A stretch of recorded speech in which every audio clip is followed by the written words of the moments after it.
आज मालिका वचन को आपण मानक स्वागत जनाऊँ। आज मालिका वचन रे आम आलोचना करिया जाऊे महापुरुष अच्युतानंद मालिकार नाम है 64 पटल। आ ये 64 पटलर सप्तदश पटल। आ सप्तदश पटलर विषय कौन ना प्रभु कृष्ण द्वापर जुगरे अर्जुन को कही उद्धव को कही एवं गरुड़ को मध्य कही कली जुगरे दारुब्रह्म रूप रत्न सिंहासन मो पूजा पाइबी किंतु धर्म स्थापना केमिति करिबी। धर्मर जो ग्लानि हे अधर्म जो बढ़ पाप जो बढ़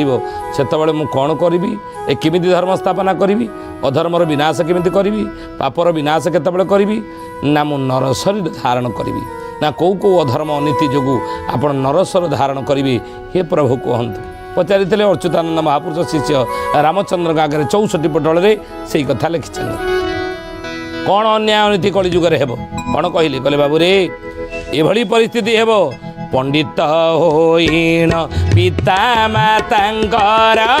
ठारे भगती नर थिबे उपदेश देउ थिबे अपर को निजे अपथरे जीवे।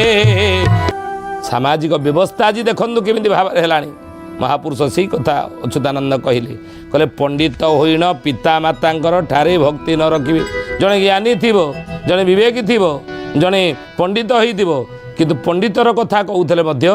पिता मातांक ठारे तांकर भक्ति रहिबो नाही।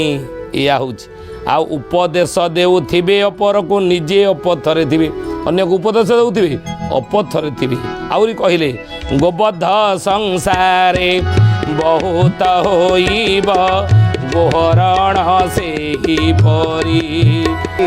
षंठ मारी मांस खाइबे सानंदे पाप पुण्य न विचारी। ना भारतीय संस्कृति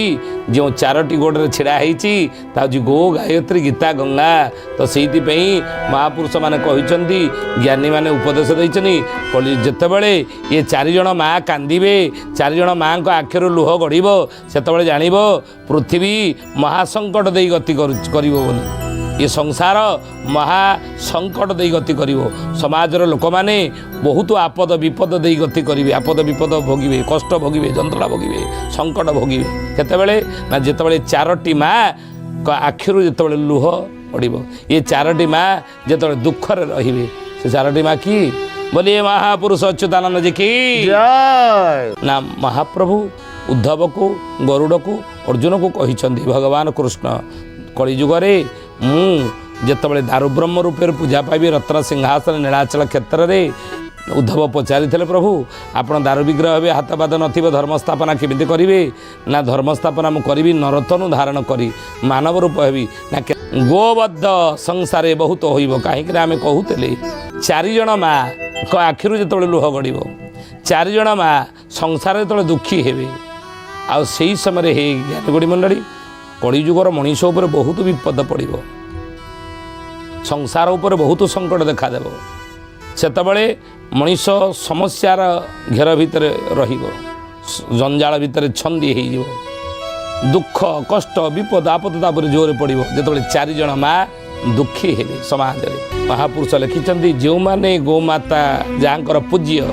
जहाँकर नमस्य से माने कलिजुगरे गोबद्ध करी खाइबे बोली 600 वर्ष तले महापुरुष लिखिते। आज देखो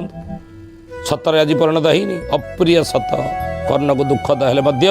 आज अनेक जगार घटना घटवार नजीर आपणकर तापर महापुरुष कहले षंढ मारी मांस खाइबे सानंदे पाप पुण्य न विचारे। पाप कौन पुण्य कौन ई विचार करेंगे ना कि मारिकी खाइबे। अच्युतानंद महापुरुषंकर बाणी रे बाणी मिसई महापुरुष हाड़ीदास समर्थन ने कौन कहले पाप पुण्य गति बेनी जे आकृति जे करई जो कर्म गोटे है पाप गोटे पुण्य धर्म गोटे अधर्म। हाड़ीदास कहते बाँ हाथर पाप डाहाण हाथ नब ना बुझे काया सहित छाया गला भली काया कहले शरीर सहित छाई जमी गोड़ाए छाई को छाड़ी रहा से कर्म सहित तार फल मध्य पछे पछे गोड़ौ थाए एक आलोचना कर अनेक बार तेणु सी कथा महापुरुष कहते कहले बाबूरे ये पाप कले अधर्म कले ये पशु बध कर आम खाइले गो पशु बध कर खाऊँ कुकुड़ा खाऊँ छेली खाऊँ कि मन रखते गीतार भगवान कृष्ण अर्जुन को पूरा बुझे रे अर्जुन कर्म घेनी फल कुकुड़ा मारी खाइल दिने तुम्हें कुकुड़ा हे सी मनीष हे सी तुम खाइब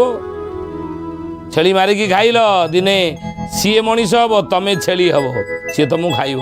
कारण कर्म फल विराट सिद्धांत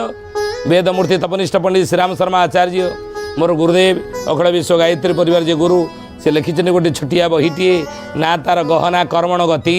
ये गहना कर्मण गति लिखा आप पढ़े छोट बहीटे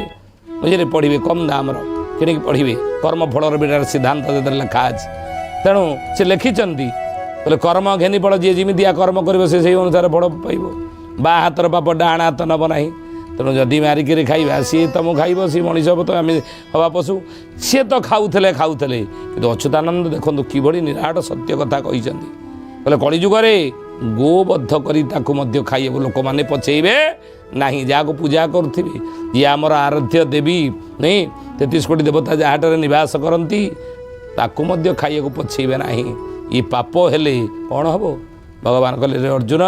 मो अवतार नेबी कलिजुगे मो अवतार नेबी विप्रधेनु सुर संतहित यू को रक्षा करने अवतार नेबी पुनश्च महापुरुष कहले कहले एही परी बहु अन्याय होइब कलिजुगर संसारे ग्राम देवी माने छाड़ी पड़ाइबे नरही पीठ स्थान रे एही परी बहु अन्याय होइब कलिजुगर संसारे भगवान कहते अर्जुन रे कलिजुगे यहीपरि बहुत अन्याय हम कलिजुगे संसार आले ग्राम देवी माने छाड़ी पड़ाइबे न रही निज स्थान रे ग्राम देवी माने आरतींकर आर्त आ शुणे ना छाड़ी पड़े थिले सीना शुणी ग्राम देवी छाड़ी